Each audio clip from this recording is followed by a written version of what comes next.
ఎవరో ఉంటారు. అమ్మవారు ఉంటారు ఇక్కడ, కానీ ఎవరో ఉంటారు. నామం చెప్పాలంటే సామూహికంగా చెప్తే ఎక్కువ పవర్ ఉంటుంది అన్నమాట. అందుకని ఇంట్లో కూర్చుని ఒక్కడో నామం చెప్పి కంటే ఇక్కడ కూర్చుని అందరూ చెప్తే బాగుంటుంది. శ్రీ ఆదిపరాశక్తికి ఇంట్లో కూర్చుంటాం అనుకోండి, ఒక్కడమే చేస్తాం.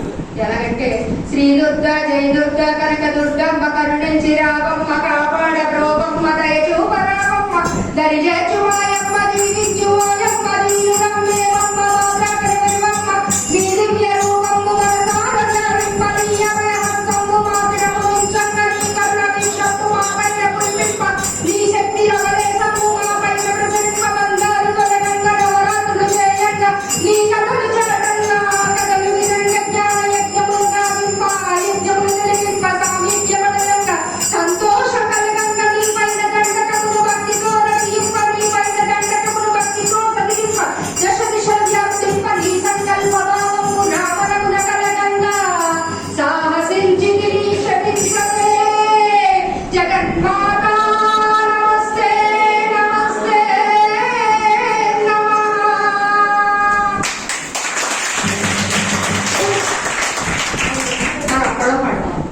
అదే సత్సంగానికి వచ్చేవారు పడండి. ఇప్పుడు మన బాబానే చెప్తారు, వెనకాల చక్కగా పడండి. అలా ఉంటుంది అనమాట సామూహికంగా. చెప్పండి అమ్మా, గంటతో చెప్పండి అందరూ.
రెడ్డి గారు, కమల దంపతులు చక్కగా మంచి నూతన విజయదుర్గాన్ని చేసుకోండి. మీరు ఎంతమంది వస్తారో రండి అని పెద్ద భవనం కట్టేశారు.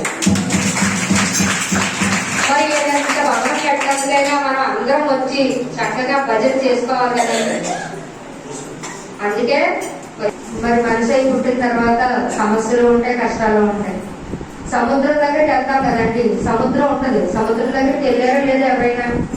అందరూ వెళ్ళినోళ్ళే చిన్నపిల్లలు ఇసుకనుకోమాట శనకాల పెట్టుగా బొడ్డు ఉంటున్నారు. మొన్న వెళ్ళొచ్చారండి. అందులో కెరటాలు వస్తున్నాయమ్మా. సముద్రంలో కెరటాలు బాగా ఎక్కువగా వచ్చినాయా?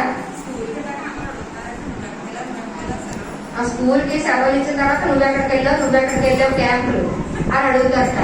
అందుకని అందరూ కూడా సముద్రాల దగ్గరికి వెళ్ళినటువంటి వాడు.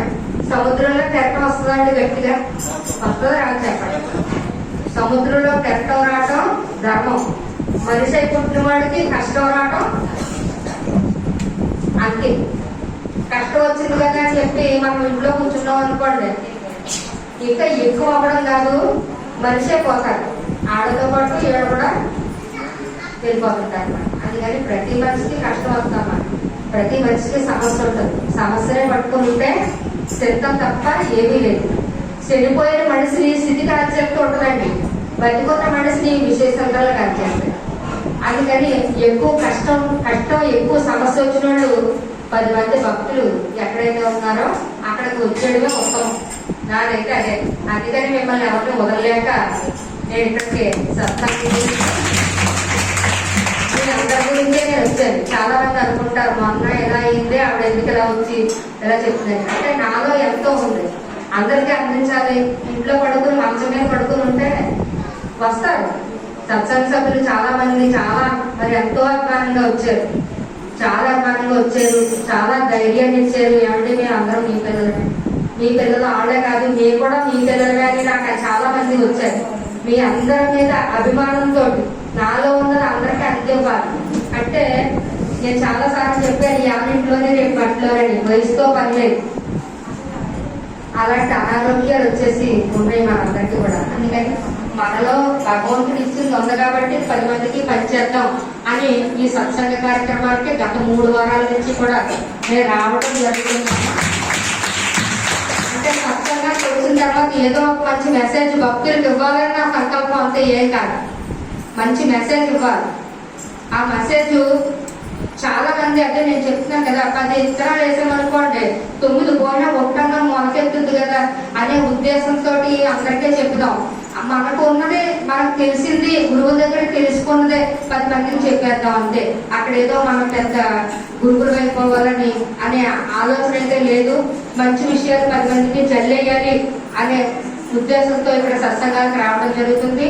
మరి 3 వారాల నుంచి కూడా అవకాశం లేదు, నామం చెప్పుకునే అవకాశమే లేదు. ఈ విజయదుర్గ నిలయంలో, నూతన విజయదుర్గ నిలయంలో మనందరికీ కూడా ఈ వారం చక్కగా ఈ రోజు పూజా కార్యక్రమం చేసుకున్న భక్తుల అదృష్టం ఏంటో తెలియదు, కానీ చాలా చక్కగా నామ సంకీర్తన అయితే జరుగుతుంది. ఈ నామ సంకీర్తనకి అందరూ కూడా సహకరించి భగవన్ నామస్మరణ చేయండి. ఇప్పుడు ముందుగా వినాయకుడు తెలుసుకోవాలి. ఎవరు తెలుసుకోవాలమ్మా? వినాయకుడు తెలుసుకోవాలి. ఎందుకంటే ఎటువంటి విఘ్నాలు లేకుండా విజయాలు కలగాలని బుద్ధిగా కూర్చున్నటువంటి వినాయకుడు చాలా చక్కగా కనపడుతున్నాడు. ఆ వినాయకుడు మనందరం కూడా చేద్దాం, ప్రార్థన చేద్దామా.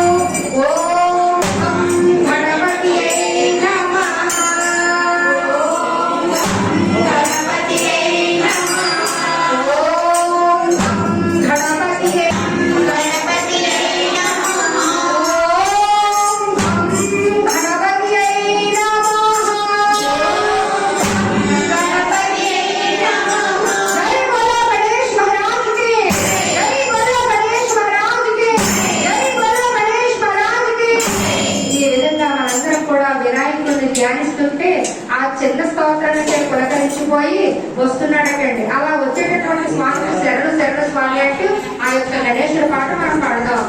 శరణు గణేశ